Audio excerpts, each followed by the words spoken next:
Serious, Redditors who witnessed a murder, what is your story? Saw my friend get shot in the head and died a few minutes later during a crossfire between her oldest brother and the police. Was very heartbreaking. I still miss her 22 years later. We were playing on a field next to her house and her brother was watching us. He pulled a gun out, started shooting as soon as he saw the police. I didn't think this would get a lot of attention. Thank you for all the awards and all the happy cake days, for the ones who posted on here. For some reason I cannot see them on the post. But thank you. Sorry if I have not replied to everyone. I'm so sorry. That's heartbreaking. Used to work at a movie theater. I would change the sign near the road in the middle of the night. I saw a taxi pull up to the bus stop. It stayed there for quite some time. That's what caught my attention was how long it was there for. Saw a dude get out and quickly walk away.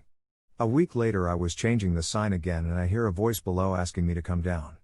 After he showed me his badge I obliged and he asked if I had seen anything weird the week before. I replied only that a taxi had sat there for a while and a guy got out. I had to then go look at lots of mugshots. Turns out I was the sole witness to some poor bastard's murder without even realizing it. Wish I had a better look at the guy so I could get him some justice. Wait, so who died? The taxi driver or someone else? Sorry for the confusion. The guy that I saw get out had stabbed the taxi driver to death.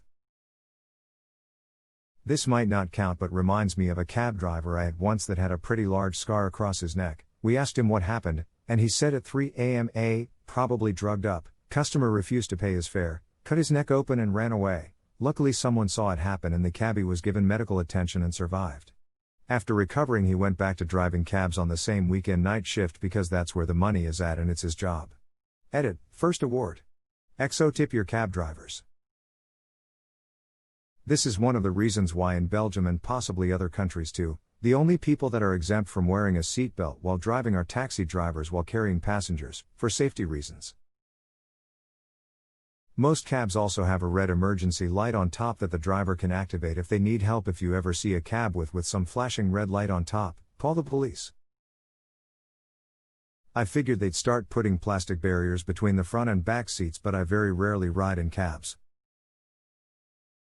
Many cabs do have plastic dividers, especially in bigger cities, but it's not like they are bulletproof and there is a window to pass cash.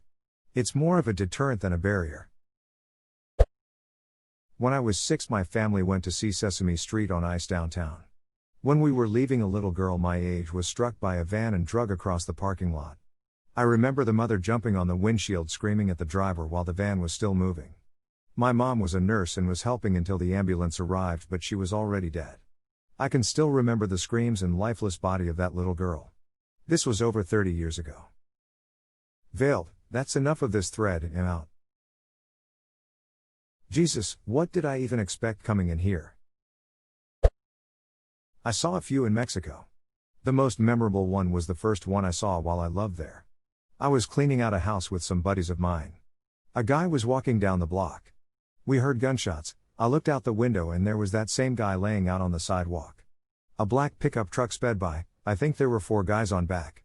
All with bandanas covering their faces, all with guns in their hands. The thing that stuck with me is they all looked younger than me. I was 22 at the time. According to the paper that was released right after he was from out of town and likely they mistook him as someone else, he was 17. His blood was left on the streets for days. One of my friends said he heard 14 shots but I only heard 6. I have the whole experience written down as it was so foreign to me. This was in Altamirano. I used to stay up late at night trying to think of what kind of life would lead those guys to do a drive-by like that. I also wonder about that 17-year-old, I'm sure he had family visiting there. Was at a bar, couple guys got into an argument. The whole thing subsides, then a few hours later one of them leaves. As the guy is leaving, the other guy he was arguing with earlier runs outside and punches him in the back of the head, killing him instantly. Only other time I've seen someone die was on the highway, not murder here. Guy jumped off a bridge I was driving under, had a rope tied off and hanged himself. Got smashed by a truck before he died though, caused a really big mess. Hell, maybe the rope broke his neck before getting plowed into. An old neighbor of mine, was 6 feet 5 inches and like 250 pounds, got smacked on the head with a bottle at a bar and got permanent brain damage because he told a guy to duck off for hitting on his girlfriend. He now has difficulty talking and has trouble remembering how to do menial tasks some days. Avoid arguments at bars if you can, you never know how they may impact your life. I think TV and movies has really warped our sense of what a head injury really does. People get bonked on the head, knocked out, and are totally fine after some plot progression. The reality is that a good bonk has a high likelihood of killing you. My father suffered multiple concussions that lead to personality-altering behavior, alcoholism, severe anxiety, depression, violent bouts of rage, and eventually committed suicide. Maybe if his parents hadn't told him to walk it off and had actually taken him to see a doctor for help, he'd still be alive today. Wear a helmet, people, and protect your brains. The slightest thing can make them turn on you. This is what I'm worried about with my ex-husband. So far he's suffered 8 major concussions from motocross, 1 from rugby. With each hit, he became a little quicker to snap and a bit more aggressive. He doesn't have the best memory and can rage easily over simple things. That's not the kind of ending I want for him. Which is a weird thing to say, but you know what I mean.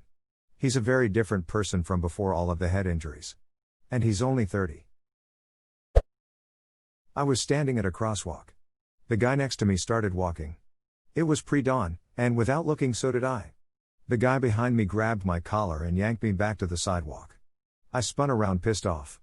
The guy in front of me got hit by a car speeding through the intersection. I freaked out and called 911, but the guy died before the ambulance got there. The guy that pulled me back was gone. White guy, sunglasses. Tan coat. Guy that got hit was fit as hell, wearing a gray windbreaker. The same thing happened to my grandma. She was running errands in town and was standing on a corner waiting to cross. Traffic cleared a bit and she wasn't really paying attention, so she started to walk across the street. She felt a strong hand grab her shoulder and pull her back to the curb, just as a bus came careening by. She turned around to thank whoever it was, but there was no one there. She claimed it was an angel till the day she died. Upvoting not because I believe in angels, but because that's such a grandma explanation and I relate. Saw my neighbor murdered in cold blood in my own driveway. My neighbor was helping his lady friend escape a very abusive relationship. Lady's ex hunted her down like a dog. Saw my neighbor walking back home with her after they went to get food for his kids. Heard 3 loud pops. I ran outside to find her screaming and blown out of his shoes and into my driveway. He had a hole in his chest big enough to put my fist in. There was nothing I could do to save him except sit with him and hold his hand while I prayed for him to pass quickly. I'll never forget that night. 48 hours later I broke the lease on my house and moved in with my boyfriend, who lives in a much safer borough. You were an awesome neighbor and a wonderful father, Kane. You're certainly missed. Edit for those wanting news articles. Pittsburgh.peacelocal.com. Edit number 2. Yes, I get it. I misspelled his name. It was an accident. We all aren't perfect. Was going to work one day when a van hit a cyclist. Saw the person fly through the air, looked like a mannequin. I kept talking to the body, but, with blood coming from his ears, I knew he was dead. Unfortunately, they never released the name of the victim. I would have liked to have visited the grave. Some of the other witnesses were messed up, but I was, and still am, okay with it. I read that one's hearing is the last thing to go. If I am ever in that bad situation again, I will talk more conversationally. My brother died in a motorcycle accident, and someone who saw it apparently held him until the ambulance arrived. I can't imagine how hard that must have been for her, but I'm forever grateful. I regret not telling her so, but I was a teenager and pretty messed up about it for a long while. Thank you for what you did.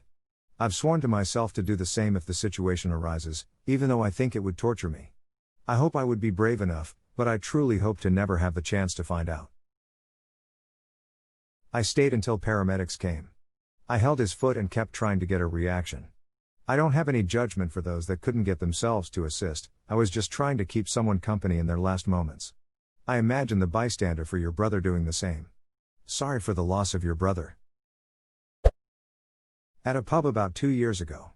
Large group out the front arguing, then a guy got blindsided and punched in the side of the head. The guy that hit him sprinted off into the darkness. The guy went down and never got up. His wife watched it happen and was trying to get him to wake up while the fighting and arguing continued. 30 minutes go by and the guy hasn't moved since being punched. Bar staff have been doing CPR on him for about 15 minutes before emergency services finally arrive and continue. Turns out he was brain dead on impact. They kept him alive somehow until the morning but turned life support off the following afternoon. The guy was 46, at his local bar and got killed. Heaps shit thing to see. He'll never forget that night. The guy that hit him was 19, got charged with murder and is in jail as we speak. Edit: some people are wondering why he got charged with murder and not manslaughter. In Australia we have a thing called coward punch laws. Basically, if you blindside someone or king hit them, you get charged with murder, 8 years minimum. Personally, I believe he deserved a murder charge. Watching that man go limp and hit the ground and the attacker running away was one of the most sickening things I've ever seen. He came up behind him and punched the guy above his ear. He had no idea it was coming. Pretty much instantly made him brain dead, in front of his wife. No sympathy for the attacker here. Honestly, this is one of the main reasons that I'm a complete pacifist. Something similar happened at my high school, but far less violent. It was an argument, and a kid got pushed. Just pushed. He ended up falling down and hitting his head on the curb. A week and numerous surgeries later, he died. The thought that even the simplest and least aggressive forms of violence can result in the loss of human life is something that weighs on me heavily. It's the main reason why I'll never get in a physical fight. And on the other hand, people been shot in the head point blank and somehow live. The human body is weird. I've seen both sides of this, your comment and the one above. I cared for a teenager who was 4 years into a coma only because he knocked heads with another kid during a rugby match. Also cared for a guy who was in witness protection from a gang hit, having been shot 2 times in the head and 6 times in the chest while unlocking his front door. I have no idea how he survived it. He was extremely changeable with his mood, would become aggressive at the drop of a hat. The aggression is understandable. Brain damage has a tendency to make the person dealing with it really angry for no reason.